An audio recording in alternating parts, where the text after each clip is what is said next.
دوستو، آج ہم جانیں گے بازنطینی اور ساسانی سلطنتوں کے بارے میں۔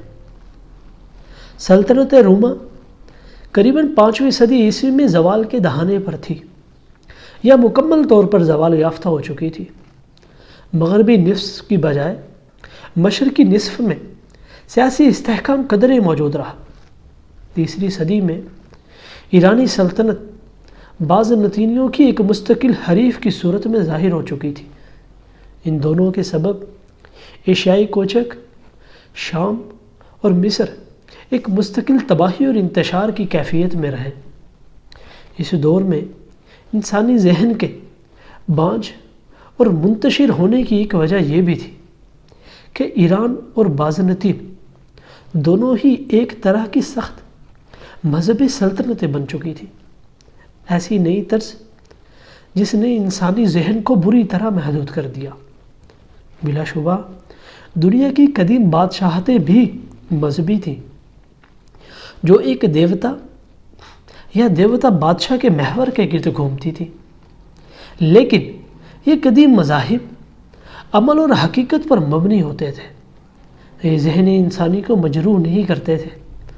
اگر ایک انسان دیوتا کے سامنے سر تسلیم خم کر دیتا تو پھر اسے نہ صرف عقیدے اور خیال کی آزادی ہوتی بلکہ عمل کی آزادی بھی۔ سکندر دیوتا تھا، سیزر بھی دیوتا تھا، مندر اور قربان گاہیں ان کے نام کے ساتھ منسوب تھیں۔ لیکن دنیا میں ظاہر ہونے والے یہ نئی طرز کے مذاہب، خاص طور پر عیسائیت، انسان پر بندشیں قائم کرنے لگے تھے۔ یہاں یہ سمجھ لینا ضروری ہے کہ عیسائیت کی روح انقلابی تھی، جیسا کہ ہم پچھلے ایپیسوڈ میں جان چکے ہیں، اور یہ مذہب انسان کی آزادی کا علمبردار تھا۔ لیکن آگے اس مذہب کے نام لیواؤں نے اسے غلط معنی پہنا دیے اور اپنے مقصد کے لیے استعمال کیا۔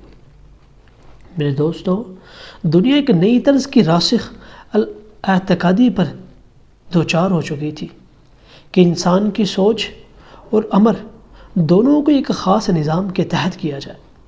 اسلام کے نام لیواؤں کی بھی حالت آج کچھ ایسی ہی ہے۔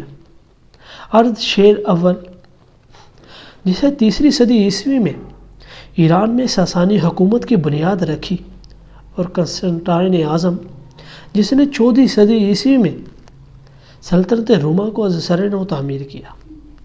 اسی دوران مانی نے ایک نئے مذہب کی تعلیم دی تو اسے سولی پر ٹانگ دیا گیا۔